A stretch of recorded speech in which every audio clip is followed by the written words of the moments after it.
Warning: this feature contains full spoilers for The Last of Us Part 2. If you haven't finished the game, then turn back now. Naughty Dog's willingness to take risks with The Last of Us Part 2's story have been admirable. We would have all loved another Joel and Ellie story, another trek across the country that would have seen the bond between the two of them develop even further. But Naughty Dog didn't want to do that. They had already done that, and doing more of the same was not a good enough reason to want to make a sequel for them. Instead, they decided to turn the tables and do something completely different, but in a way that felt true to the series. Constantly putting its characters in tough places, constantly building on the harsh realities of its post-apocalyptic world, constantly exploring the complex moralities of all its main players.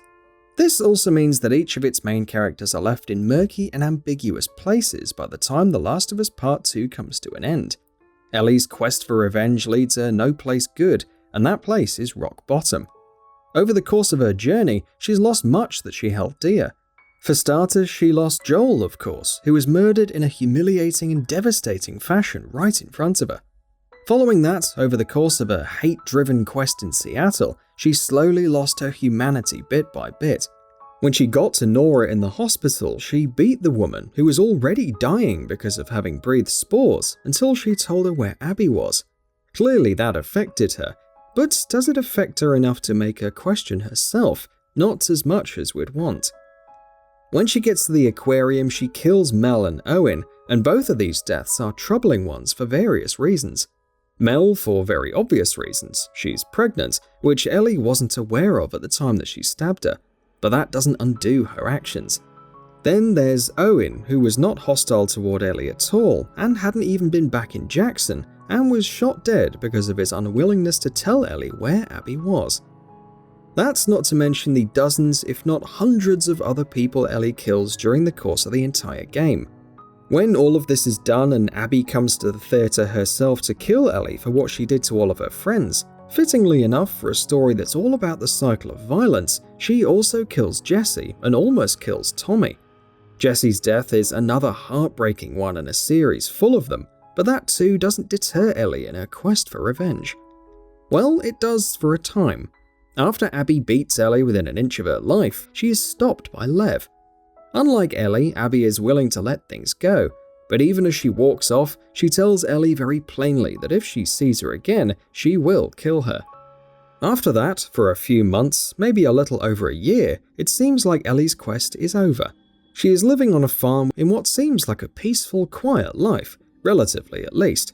But she is still haunted by the visions and memories of Joel, and she knows that she won't be able to rest until she's avenged him. Or so she thinks, anyway. Why she feels the way she feels may very well be up for interpretation. Consider everything Ellie did to kill Abby, only to fail at the very moment. Is it likely that she might have been driven by the one thing that drove her to go to the Fireflies in the first game? That all of it could not have been for nothing? Possible? Hell, I'd say it's overwhelmingly likely. And so, Ellie does up and leave, when she finds out where Abby is after a tip from Tommy. She decides to track her down once more and finish her quest for revenge once and for all. By the time she does track Joel's killer down, she sees her in a much different position than she'd been a few months ago.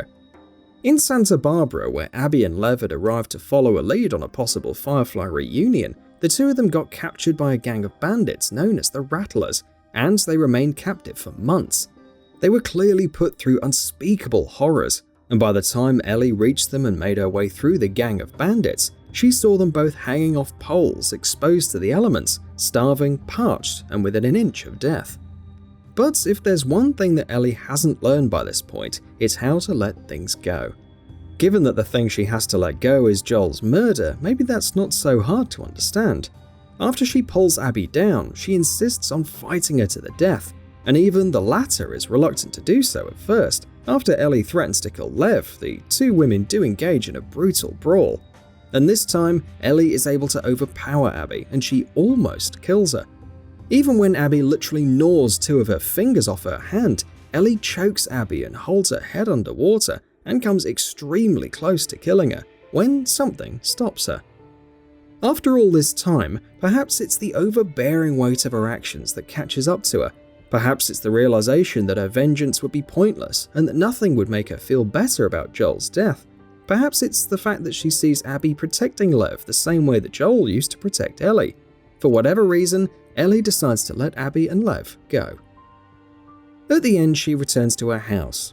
She remembers her last conversation with Joel, during which she told him that she'd tried to forgive him for what he did with the Fireflies years ago, and in an emotional gut punch is unable to properly play the guitar with her deformed hands that he gave her years ago. Then she puts the guitar down and leaves. Fittingly enough for a game as bleak as The Last of Us Part 2, it ends on a pretty somber note. It leaves Ellie at rock bottom, and it puts her entire quest for revenge into question. But of course, Ellie is not the only protagonist of this story.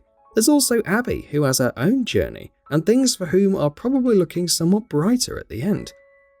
Throughout The Last of Us Part 2, Abbie's storyline brings up the possibility of a return for the Fireflies, and towards the end, when she finally manages to make contact with them at Santa Barbara, that is confirmed as fact. And although she spends months as a prisoner of the Rattlers, after Ellie lets her and Lev go, you'd think she'd head straight to Catalina Island, where the Fireflies told her to meet up with her. In fact, The Last of Us Part 2's co-director Kurt Marginau recently told Press Start that the new start screen the game shows you once you've finished is actually showing Abbie and Lev's boat on Catalina Island, suggesting that they did make it and managed to find the Fireflies. It's clear from the way the stories for both Ellie and Abbie end that there is a very real possibility that there will be another Last of Us game. Neil Druckmann himself recently said that might be the project that Naughty Dog move on to next, so a Part 3 is, at the very least, something that he and Naughty Dog are thinking about. And here's the thing about a potential Part 3. Unlike the first game, Part 2 very explicitly calls out for a sequel. Where the first game was a beautifully self-contained one that could have easily done without a sequel, Part 2 seems to very explicitly set up a sequel in more ways than one. For starters, the fates of both Ellie and Abbie are left ambiguous in a way that makes it feel like their stories will continue. But more importantly, larger events seem to be setting up a sequel as well. Specifically, I'm referring to the fact that the Fireflies are back. Their ultimate goal was to re-establish all orders of the government and bring back some semblance of structure and society to their post-apocalyptic world. And even though Marlene might not be around to lead them anymore, you'd think that's what they'd want to do following their return as well. And they have something they did not have before. They know how to get a cure. They know this time that Ellie is immune, and that through her, they can make a cure that will help them bring order and stability back to the world. And it's more than likely that that will play a massive role in Part 3. Where the common consensus with Part 1 was that its self-contained and conclusive story did not need a sequel, Part 2 actually seems like a game that would greatly benefit from one. I would love for there to be redemption for Ellie, for a concluding chapter of her arc, and this trilogy to tie off all the threads still left hanging, from the characters of Tommy, Ellie, Abbie, and Lev to the whole Firefly arc. In fact, it would make a lot of sense to bring things full circle and have the story end with the Fireflies finally being able to make a cure thanks to an Ellie who's looking not only for purpose, but also for redemption. I'm sure that's going through Naughty Dog's thought process as well, or at least I'm hoping it is. And that wraps it up. If you like what we're doing, please consider subscribing to our channel. We upload new videos daily, so make sure you don't miss them by subscribing. We appreciate your support, and we thank you for checking us out.